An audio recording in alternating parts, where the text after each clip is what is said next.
Good evening, gentle listener, and welcome to the Unfiltered Mind, where hosts Graham and Hayden explore fascinating and thought-provoking topics, sparking curiosity and thoughtful discussion among listeners. Through these open-minded discussions, the Unfiltered Mind seeks to inspire a deeper understanding of the world and reason as a whole, while fostering civility and connection in an age of division.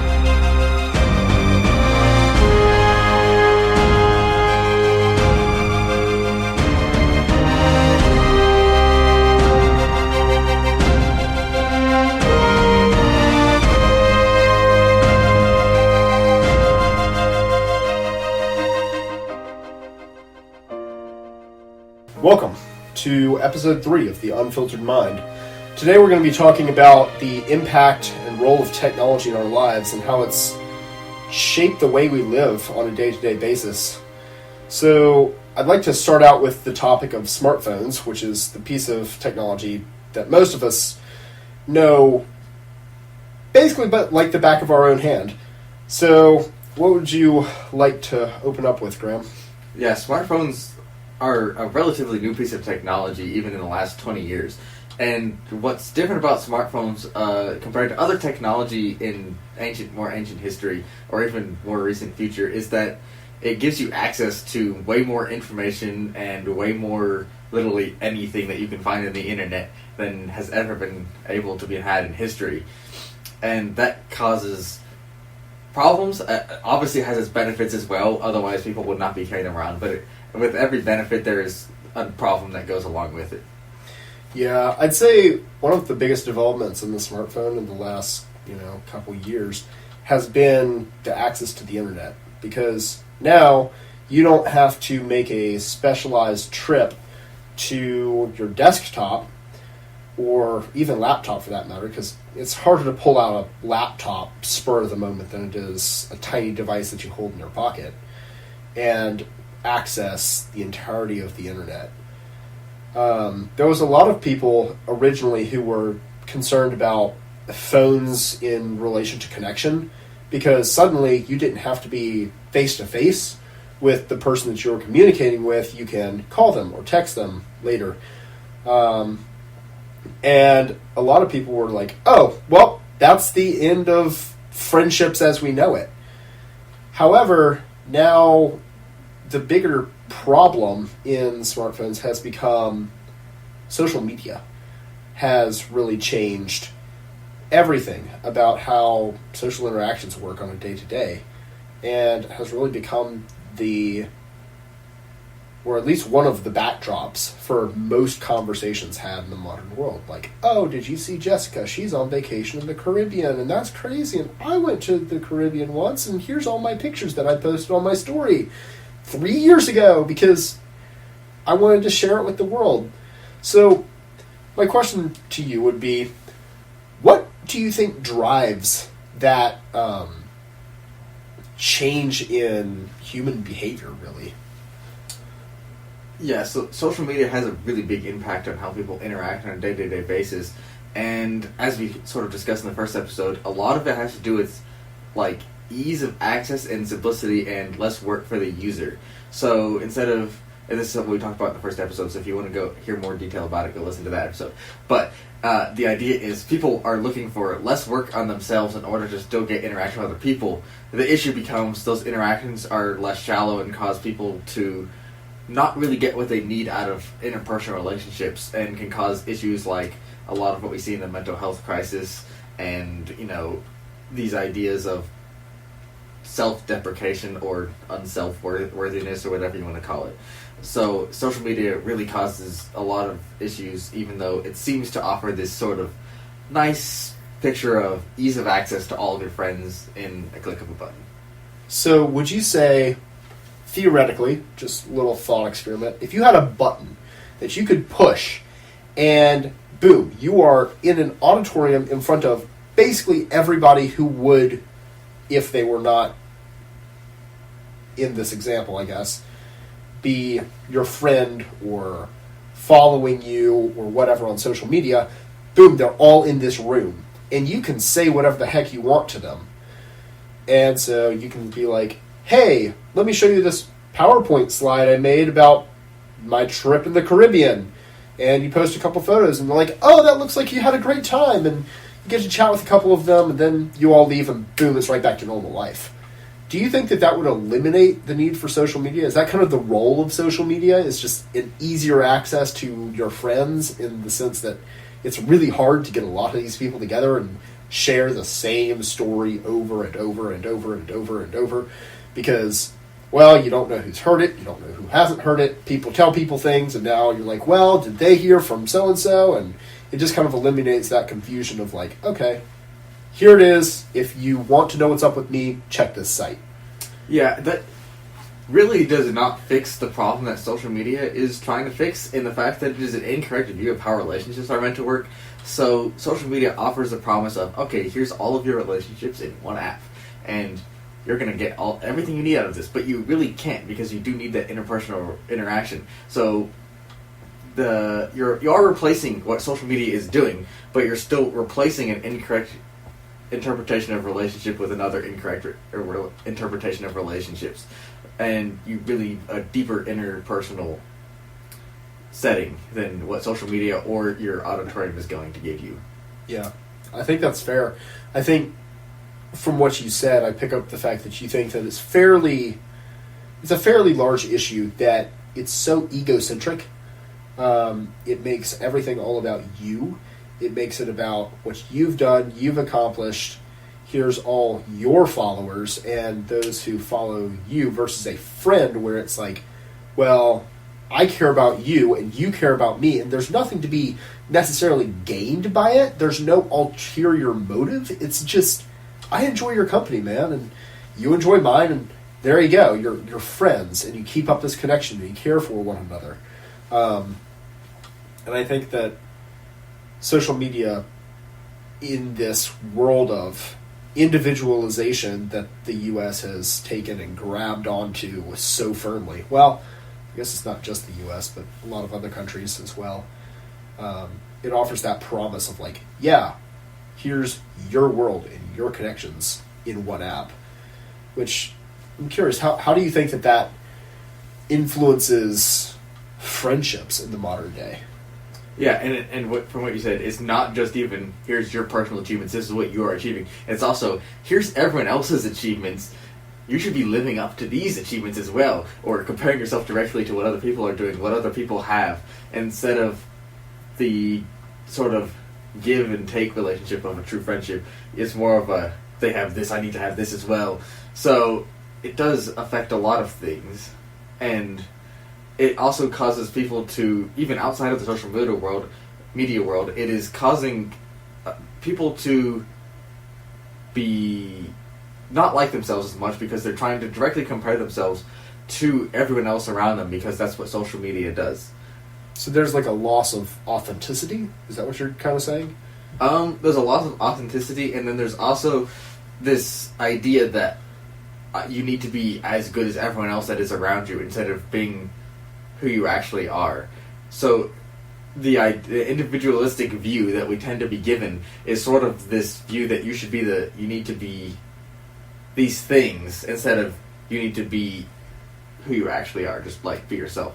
And there's downsides to the be yourself view as well, but the individualistic view is not actually the be yourself view like they think it is. It's be this thing, this almost unattainable perfect self is actually what the individualistic view is trying to tell you to be.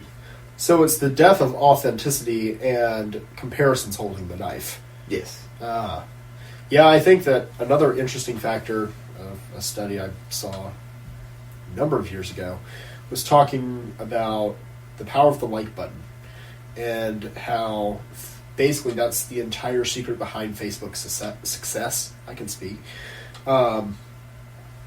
Is the fact that, oh, well, I post this picture and somebody liked it, and somebody else liked it, and somebody else liked it, and every time you get a like, it's like, oh, I got somebody's approval somehow. And I think that that's really significant to the human need for attention and to be known and to know.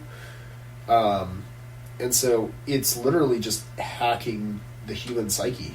And same thing for dating apps. You think about all of that, And it's literally the same problems. If you get, I don't know how they work. I've never been on one. But, I know that there's a lot of swiping, and you literally just choose your custom person-ish, and then you meet up and see if they're a catfish or not. And it kind of loses the shared experiences that usually come with dating. You meet this person in class, or you saw each other at a grocery store and ran into each other and spilled things everywhere or something. And there's all of these stories from, people that met in a bar, or met in church, or met at the police station. I don't know. And I think that there's a loss of that connection that often gives the relationship a jumping start. It's really easy to let that go in the name of, oh, I just want who I want, Yeah.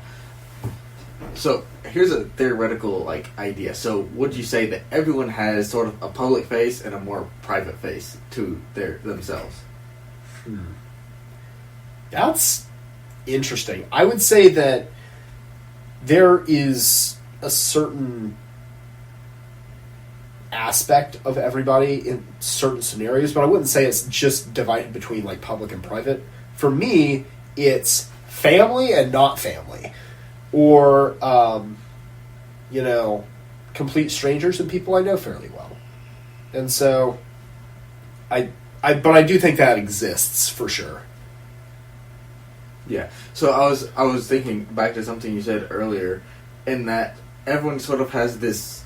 Everyone is sort of their own public figures. They have a public side of themselves that just everyone's going to see, and people look for a lot. And a lot of times, this is what social media is. People are looking for people to sort of praise, or whatever you want to call it. I don't know what the word I'm looking for is, but they're looking for affirmation of their public self through other people, instead of being, what they're, instead of just letting it know what they're, yeah, anyways. So, people are looking for other people to be like, yeah, you're a good person, or, hey, this is nice, on the outside, and they're just kind of putting on a show, instead of being an authentic public figure. So, because everyone, to some extent, is a performer in their own rights. So they're praising the mask versus the person.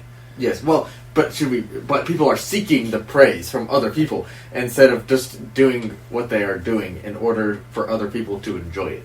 Yeah. And this is obviously a direct analogy for anyone who's actually a performer, but everyone sort of is a performer in just everyday life, just going about socially. Yeah. I think that a big issue that points out is the fact that a lot of people custom design this persona that they act and post and maintain a certain image, to where a lot of people are like, oh yeah, okay, I approve of that. And so the more likes, the more affirmation that facade that they have custom made gets, well, then the fear grows of, oh, they don't actually accept me, they accept this thing I have created and called me. And so I think it fuels that loneliness when it feels like you're all alone, because driving back to a previous episode, you lose connection. You lose true friends who can care and who know what's going on. Because, well, the good and the bad and the ugly of life sometimes isn't social media praiseworthy. And so people are scared to expose that part of themselves, even to their closest friends, because they might reject me. They might, I don't know, ditch me or hang me out to dry in some way because I'm not who I say I am, kind of. Yeah, and I think part of the idea that I was trying to get out earlier was the idea that we should be doing things out of humility and not a prideful, conceited, whatever way of doing things where you're always looking for other people's praise and boosting yourself up. Whereas we should always be going about life in sort of this humble attitude of a servant, always looking to be selfless towards others, and you're always giving without the expectation of receiving anything back. Yeah. I'd say another issue of social media, and I guess phone usage at large, even things such as things that are literally meant to hack your attention. Stuff like, there's a technical term for it now, but it's like the TikTok-style videos. You know, whether it's YouTube Shorts, Instagram Reels, I think Snapchat Spotlight, everything has some form of short video feed. And it's just so easy. It's just 10, 15 seconds. Oh, well, I have 10, 15 more seconds. Oh, well, I have 10, 15 more seconds. And you just stay there for hours and hours and hours and hours and hours. And that can especially happen in the evenings when, you know, it's like, oh, you know, I just got back from dinner with some friends and I'm kind of just ready to relax a little bit. And my next TV show or Netflix or thing or whatever doesn't come out for the next couple months, and so I'm just kind of looking for something to unwind a little bit, de-stress. Let's pull out TikTok or something like that, and before you know it, it's 10, 11, 12 o'clock, and you're like, oh dang, I was supposed to be in bed an hour ago. So you eventually put that down, go get ready for bed, and hop in bed and realize, oh, I can't sleep. And you wonder why. Well, blue light. Because basically, the melatonin system in our brains is very photosensitive. And so, especially when it comes to LEDs or OLEDs that are in a lot of our displays and in some of our lighting fixtures and whatnot, such as fluorescent lights and stuff, they have a certain frequency of light that triggers the brain to be like, oh, it's still daytime. Don't produce melatonin, which is basically the thing that builds up over time and makes you feel tired. And actually produces kind of a long-term sleep effect. It allows you to stay asleep versus just like taking a nap. So I think that in turn leads to unproductive next couple days because, well, sleep deprivation leads to all sorts of wild, crazy things. You know, you have, just to name a couple physical effects, you have pro-inflammatory cytokines raised through the roof, and, you know, that increases inflammation, it increases your risk for neurodegenerative diseases such as Alzheimer's and dementia.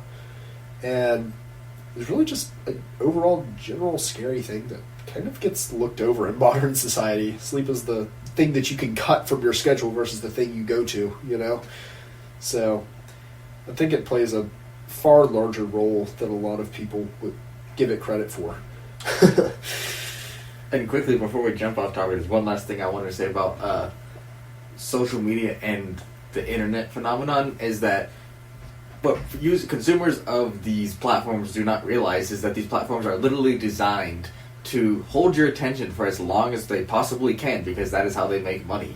Yeah. So, and they're getting really, really good at giving you more and more stuff that you're just going to keep watching nonstop, because that's how they're going to make money. And the more they can keep you staring at their screen, the more money they make, and the better that they're getting better and better and better at it. So just be careful consumers of this stuff. They have entire teams of people literally looking up the newest, latest science about how all of this stuff works, how your attention span works, how the current trend of attention overall in the general human population is going. And it's really scary, to be honest. I heard the story, I think it's written in some book somewhere, about there was a guy who was, I think he was like an ethicist or something like that, and Google hired him to be like, hey, make sure that we're doing the ethical thing. And he realized that the entire thing of YouTube Shorts or something along the lines of that was completely unethical. They're literally trying to hack your attention to where you consume more ads, you consume more content that they want you to consume, and in which start shaping your thinking and how you're processing, which is a whole other topic. But I think that the story goes, he eventually just put in his 2-week notice and was like, I can't do this job. The entire company is designed around ignoring my requests. Because he'd be like, hey, we should allow this to like kind of flag a break or something like that. Kind of like a chapter ending in a book. You know, you can say, I'm going to read one more chapter and I'm going to stop. And so you do. There you go. It kind of has this close to it. And so he was trying to implement something like that, and Google was like, that's going to lose us revenue? Heck no. And so when they do stuff like this, it's problematic. And I think a lot of people have become blind to this and don't really mind it that much because there's a facade of control. And so you can say, oh, I'm going to watch one more video. Well, that's easy. But then, you know, your attention is not like there's a necessarily completion factor in that. It's not like you completed a video the same way as you completed a chapter. It's like, oh, you have 15 more seconds. Let's just do one more. Let's just do one more. Versus a chapter, sometimes it's like, I'm sorry, but I don't have 15 minutes to an hour to spend on this next chapter. If you do, you can invest in the next chapter, but it's harder to put down, and hence steals a lot of our life. Yeah, that's definitely true, and that's why you see shorter and shorter videos, and like content in general just gets shorter and shorter as human attention span gets shorter and shorter over time. Absolutely. Because in order to keep people's attentions, you have to change what they're looking at every like 8 seconds or something. Yeah. Because they can't focus on something for longer than that. Yeah. And going back to like technology at large, how do you think it's influenced how people, I guess, consume music at large? You know, it used to be the next big celebrated thing was going to the symphony and going to hear this new play or whatever that was being put out, because that's the only way you could hear it. You might have a piper guitarist in the street or something, but other than that, you don't have music. Whereas nowadays, you pull out your AirPods, you put them in, and boom, you can't hear anything but whatever type of music that you want, hand curated from thousands of millions of songs. Yeah, the technology and music is definitely an interesting topic, because technology coming into the music world sort of commercializes music to a point that it never really was before. Because before technology and music recordings, you had to have a musician capable of playing the music, and you had to be able to go to a concert or a venue where this person was performing and listen to it.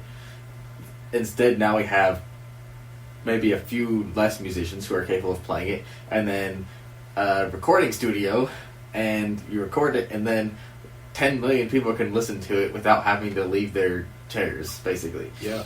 And this takes away the necessity for, once again, interpersonal interactions of going to a concert or a venue or any sort of musical entertainment outside of a device. And it also takes away some of the necessity to have true musical performers in today. And we do still have a need for them, and there is enough demand where it still exists, but I foresee that it potentially goes down even farther from what it is now. Absolutely. I'd say it's really, really difficult in the modern world, and I mean, a number of people I would know about this because they are musicians. And it's really, really hard to get recognized on a large scale if you are not the 0.00001%. If you are with the London Philharmonic Orchestra, cool. You'll probably get some recognition. But as the London Philharmonic Orchestra, not just like, oh yes, second chair trumpet of the London Philharmonic Orchestra. You know, you take it kind of as that collectivistic whole versus a specific musician, which I think is how many things in the past were done, versus now you have these lead singers and lead artists that really didn't exist much prior to about, I guess, 100 years ago now. That was the Roaring 20s, and you had music start popping up in, I guess 50s. So somewhere around there has been that massive shift in the way we consume music. Yeah, and another thing that has affected a lot of the art forms and in general, including music, art, and writing, are AI, large language models, and their ability to sort of just generate anything you could want at the touch of a click of a button, or typing out a short 5-word prompt, and you can generate something that would take a human multiple hours, if not days and weeks and months. Absolutely. And so that brings into the whole equation the point of art. If you can have let's say I'm an interior designer, and I am doing this house that has a white room, and I think this gray frame with a splash of color in the center would be nice. So I type in to some AI model, hey, I want some color for this room that I'm doing, and I need it to match this, and this color. And boom, there you go, you have it. And if you don't like it, try again. If you don't like it, try again. If you don't like it, try again. It's not like you can just hand commission an artist to be like, oh yeah, I need your painting to include these pictures, these colors, and then if you don't like it, too bad, you're still going to have to pay for that. It's not like you can just, oh yeah, nope, try again. I mean, I guess you can if you have enough money, but... I mean, that's where things like paint samples come in for. But the reason that AIs are sort of this phenomenon is because instead of you needing to know the information, or you going through the trial and error process of trying 2 colors out, something is capable of doing it considerably faster than you are, but yet it's taking away the necessity to have a human sort of going through the process of, yes, I know which colors already match this already because I've studied them, I've used them a ton before, or we can figure this out based on sort of a trial and error process, which is what the AI is going to be doing anyways. So the AI models now tend to take away the human need for learning. Yeah. And I think it's kind of the whole question about, why do I need to learn algebra if I can just have a calculator do it for me? I think that there is something intrinsically good about learning, and it's good for you. Your very brain is maintaining neuroplasticity by learning, and is able to adapt and overcome challenges based on these things that you're learning. It's like, think of math almost as a puzzle. It's like this equation that I have to solve. Well, I don't see the answer being apparent. Okay, let's reason through it. Let's think about this and find a way to get to an answer. It's not just like oh yeah, I'm going to go type this in the calculator and get my answer. Now, granted, sometimes that's a very useful solution. For example, if you are launching a rocket and you have to know the instant trajectory and you discover there's been an error, well, you need to recalculate that trajectory now. You don't have the 12 to 15 minutes it's going to take for some genius to recalculate this entire thing by hand. So type it in a computer now, you know? However, what do you think the effect of that has been on the desire to learn? I think naturally humans have a desire to learn, but a lot of times the desire to not do work outweighs people's desires to learn. So everyone's like, oh yeah, it would be nice if I could learn this, this, and this, and then they go spend 16 hours scrolling through social media and never actually learn it. And the thing is, learning, problem solving, and critical thinking all go hand in hand, sort of. They all kind of help each other out and sort of progress together. And the more that you're learning, the more that you're solving problems, and the more that you're sort of thinking through how things, you're actually teaching yourself how to learn faster, how to learn more effectively, and you'll be able to do things that are completely unrelated to what you're learning in a more effective manner than if you did not spend any of the time learning what you have been learning. Yeah. I'd say also it's important to note the, I guess, benefits of this type of technology that are posed.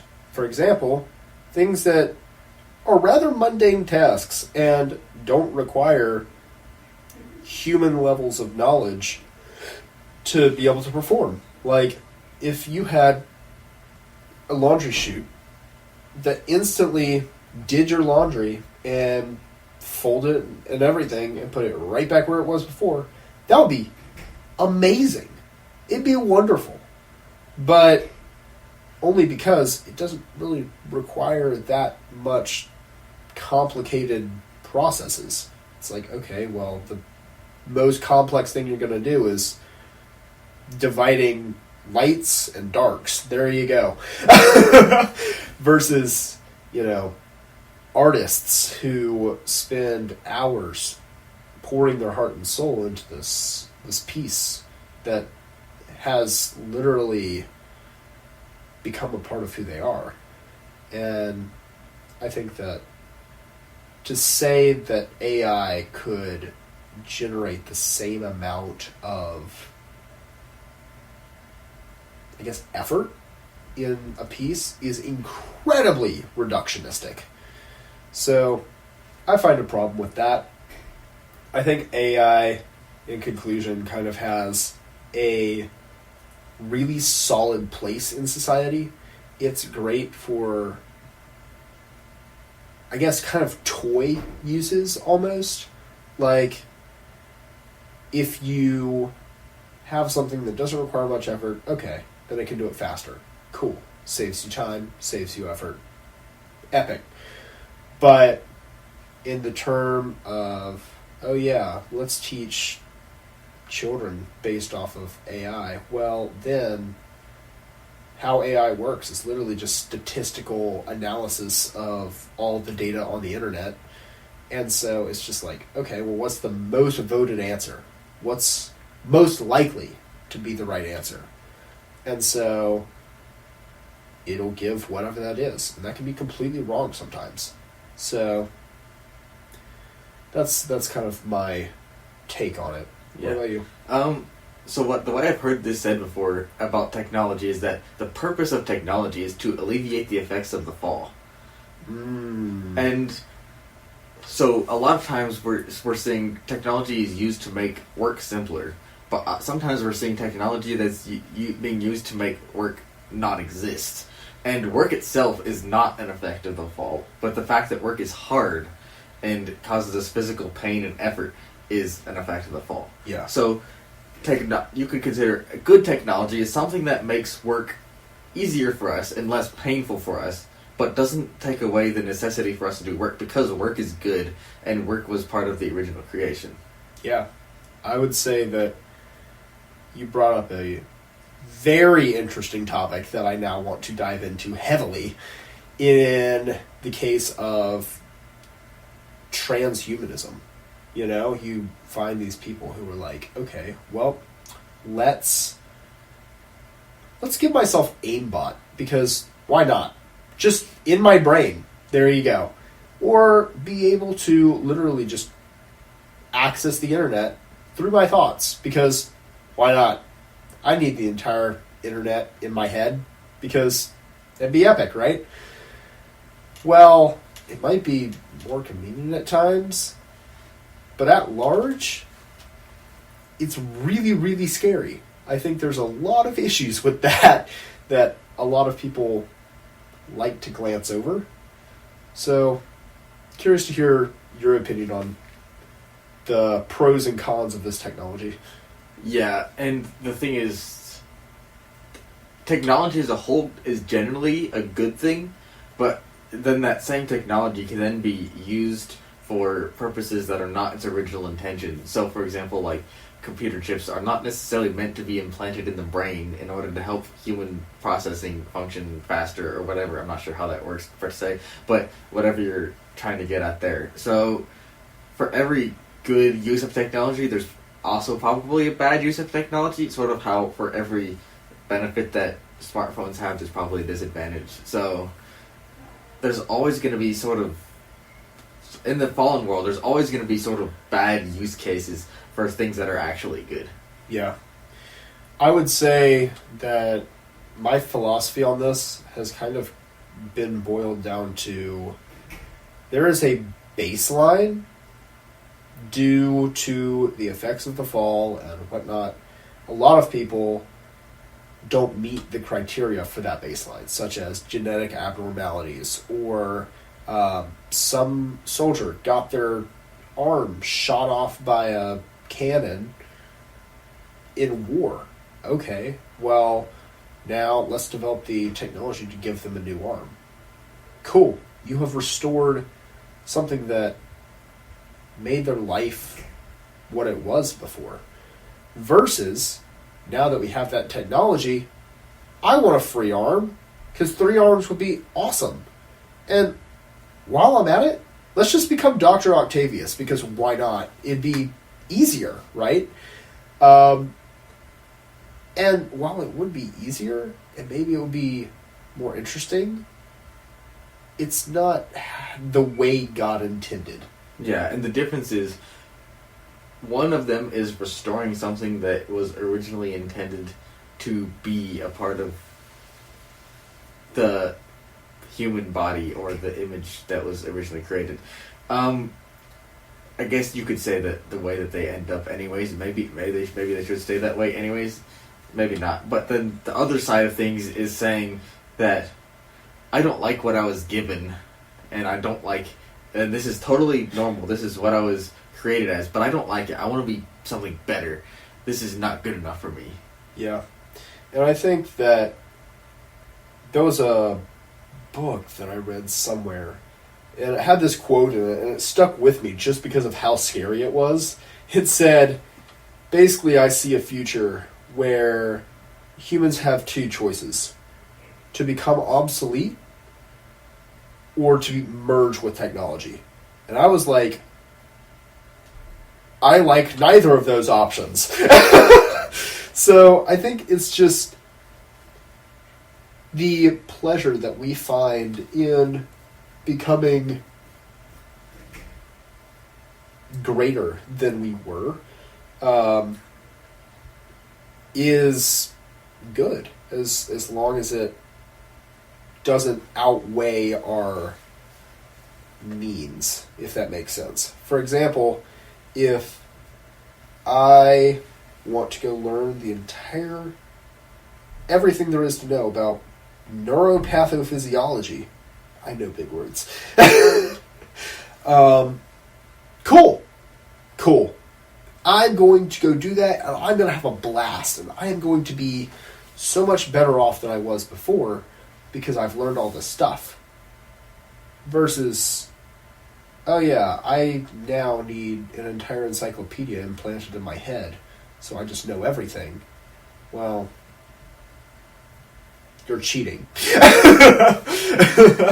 And I think that the the declaration in Genesis that God said, "It is good." That should be enough. That should be enough. There you go. Mm-hmm. God said it. Therefore it is. And that's what the people that are trying to augment themselves with technology are saying is, this is not good enough. Yeah. And they're directly going against what was said about them from the beginning. And another thing you said about humans being obsolete or merging with technology, currently, anything that a piece of technology is capable of doing is capable to be done by a human. Otherwise, it would not be capable. That technology would not be capable of doing it if it was not. If the thing could not be done by a human given an infinite amount of time. Well, I find two flaws in that argument. One, you're saying an infinite amount of time, which in case implies the whole idea of if you gave 1,000 monkeys a typewriter in an infinite amount of time, they're eventually going to write Shakespeare. But at the same time, you have the... Repeat your statement one more time so I just make sure that I'm not jumping to conclusions. Anything that a piece of technology is capable of doing, a human could do given an infinite amount of time. And it's not humans are coming about it randomly. It's just that the human processing is slower than a computer's processing, just because computers are designed specifically to do one thing, and that is to run an algorithm by flipping switches as fast as humanly possible. So now let's take that to the extreme. Quantum computers can now deal with, projecting certain, what are they called? Predictions, almost. Like predictions of things that are called something, I don't know. It was like, if I were to program this model that has water falling and how it's going to act, it's called a simulation. That's it. And so simulating things like black holes, simulating things like that's too extreme, never mind, I'm not going there. But simulating different parts of buildings and possibilities of enemy attack in war or something like that. That's not something that... No, it is something that a human could do given an infinite amount of time, because all those simulations are based off of sets of mathematical algorithms created by humans and programmed into the computer. The computer is not capable of coming up with a unique algorithm on its own. Everything that a computer has was given into it by a human at some point in time. So, given a human an infinite amount of time, they can individually calculate that algorithm for every second of the simulation and even draw out the entire simulation if needed be. Obviously, it might take them years and years and years to come up with a mathematical result of said simulation. And that's why a computer is capable of doing it faster. But everything that the computer has was given to it by a human at some point in time. Thus, it cannot do something original. Well, I'd say that's true with AI, but like the quantum computers and being able to... Quantum computers are not different than any computer that you have, your laptop or your desktop. They're only faster. I thought they can deal in halves. Like, so on a normal computer you have a switch. They can balance that switch in the middle. Well, because even though they can, that's only causing stuff to happen faster and slightly more precisely. Oh, okay. I mean, I'm not an expert on this, but no. It's still using a switch in order to calculate stuff, and those switches can only act based on instructions given it to by a human. Yeah, I will gladly be the first to say that I am not anywhere close to being an expert on quantum computers. So I say this with all of the tentativeness of 1,000 suns. I don't know. But another interesting way that technology has made our lives easier is thinking about weapons. You think about warfare due to technology, and yes, I'm glary. What the crap? Yeah, I am very glad that I do not have to fight with a stick anymore to save my personal hole in the ground from attack. But at the same time, I think a very big value of human emotion is we naturally want to limit killing. It's abnormal to want to kill without reason, you know? So, and even if there is reason, it's still hard to do so. Mm-hmm. So, it's interesting that we have now devised a system where we have drones that can fly overseas, drop a couple of bombs, and kill hundreds of people. All we did was push a button. And we weren't there. We might have seen it on camera, but there again, you could go look up different video games where you can just see people dying. It's not like that necessarily influences you because you didn't do anything. All you did was push a button, and it's easy for your brain to separate pushing a button from the effects of pushing that button. Yeah, and even though it's natural for humans not to like killing, it's still natural to always want to be sort of having a defense against enemies. And now, because of technology, we have intercontinental ballistic missiles that can carry nukes that can literally destroy like 10 million people at a time if it were to be detonated.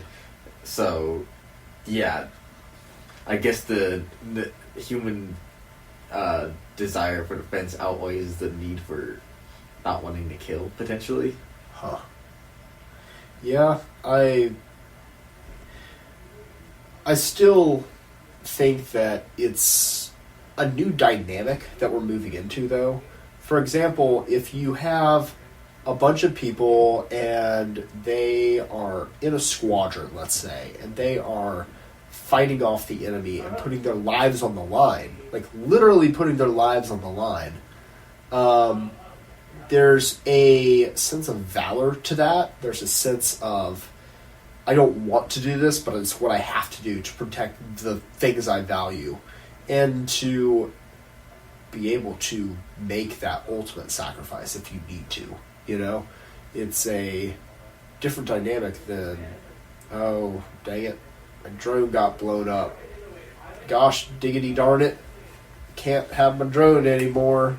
Let's spend $6 billion to make a new one. Exactly. Ooh, national debt. We should write that down to discuss sometime. But yeah, I think that it's a completely new dynamic, and it involves a lot less feeling. Yeah, that's definitely true to some extent. Do you think that it's better necessarily? Because I'm not fully convinced that it is, because we're moving toward a place where there's hundreds of companies out there that are like, we want to eliminate the need for soldiers altogether. There should be no human combat personnel anywhere. Yeah, or especially in the U.S. Yeah, I think that because of the fall, there's never going to be really a good solution to war and conflict, just because like there's almost always going to be killing and death involved. The old version of warfare kind of involves a more interpersonal sort of hand-to-hand combat and involves a lot more higher percentage of the fighting force ends up as a casualty, and then the new one sort of ends up as a lot of a stalemate, but there's the potential for a lot more death and even like unfathomable amounts of death and destruction. So I think neither one of them is particularly good, and both of them are definitely caused by the fall. So I agree. I think that that's a solid point. Changing the topic so we don't run out of time. I think another interesting aspect of technology that has influenced our lives is comfort. You know, you talk about the fact that currently we are sitting in chairs, comfortable chairs, in a room that is lit by artificial light and has air conditioning to where it is just the right temperature. Maybe like a little hot or a little cold, but at very large degrees, it's just the right temperature. So, what do you think that the effect has been on the human race at large with this technology that gives us comfort and gives us this ease of access, such as beds that are arguably the most comfortable in human history? Yeah, and this goes back to the thing earlier I said about technology alleviating the effects of the fall. And a lot of these things are examples of good uses of technology, and that could definitely be overused to the extent where it causes bad things. So, like, all of these things cause life to be easier for us. They don't necessarily take away the necessity for us to, say, have to do work or any of the other things that we still have to do on a daily basis, but they make things easier. We're able to stay up later at night when the sun's not out because we have artificial lights, or, we're able to actually do stuff because we're not either too hot or too cold. We have air conditioning and heating that keeps us a comfortable temperature in order for us to continue doing our everyday lives. And we have things like beds that help us to sleep longer and more comfortably and get more restful sleep. And all of these things are good things, except that they can be overused a little bit, and to the point where we're no longer taking care of ourselves because we're essentially basking in our comfort too much. We still have to balance comfort with taking care of our bodies, our minds, and our souls. Yeah, I think it's incredibly ironic, or kind of sad, honestly, that now gyms are a thing. That's really kind of... dang, that's unfortunate. Because while it does allow you to take care of yourself and to, get more lean or get more muscle or whatever you're trying to do, at the same time, that used to be how we heated our homes, was go chop some wood, man. Just, yeah. Or try to drag a something somewhere. Yeah. It's like our lives were a lot more active, whereas now it's just this still kind of, you just sit in an office and you type on buttons, and you might talk to somebody every once in a while, but at large it's just sitting in an office pushing buttons and talking to people in a non-personal way. Yeah, and the reason why gyms exist, I guess, is sort of this thing where everyday life no longer requires us to be physically fit and taking care of ourselves, whereas in the past, like you said, you would have to chop wood to keep your home heated, or you would, I don't know, be carrying around rocks to be building your house, or everything you had to do required physical activity in order to keep yourself in shape. And I think that's more of the natural way that our bodies are meant to be kept in shape rather than going to the gym. And the gym is not a bad thing by any means, and the gym is actually a good thing because it gives people a way to actually take care of themselves and stay motivated. Oh yeah, and take fully care of agree. themselves. fully agree. But I'm trying to figure out, at least in my own eyes, whether it's a good thing that life no longer requires that much effort. Because I think a lot of people, it's in our DNA to want to be comfortable. And so if you're always comfortable, then there's no drive to do anything. Because, let's have this... Ooh, that'd be another interesting thing to bring up really quick, is food. Think about the massive effect that technology has had on our food. We have custom engineered carbs to taste like heaven itself, and then it's really difficult to make anything that's actually solidly nutrients because, well, we're not eating straight from plants anymore. We're not just having a corn on the cob for lunch, It's like, let me go grab a slice of pizza and a hot dog, and then for dinner I'm gonna pull out, some steak, which is fairly natural, and that's good. But oh wait, now you talk about all of the views on whether growth hormone and whether these cows were given a sufficient amount of luxury, which, you have same thing with chickens and the eggs. Well, were they caged? Were they cage-free? Were they free range? What grade are the eggs? What nutritional content are in these eggs? Are they roughly comparable to their neighbor? And all this stuff. So it's really hard now to, especially in the American society, to want enough to be healthy, Your body needs these vitamins and stuff that you get from plants and different types of meat and whatnot. But at the end of the day, other things taste better. Yeah. And because of technology, we have a lot more processed foods, artificial foods, literally just fake stuff. And it's cheaper, and it tastes better, and a lot of people just prefer to not care about what they're ingesting because it takes effort.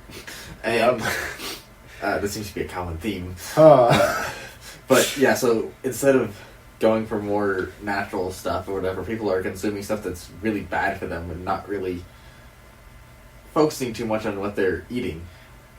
And then that causes a lot of other health issues that, yeah. So do you think that, and this could possibly just be another podcast entirely, and we might make it that, but do you think that it is crucial for the American, or the common American, to desire to want effort more? Like, to be more open to applying effort to different things? Well, the idea is that you would be applying effort to literally everything that you do.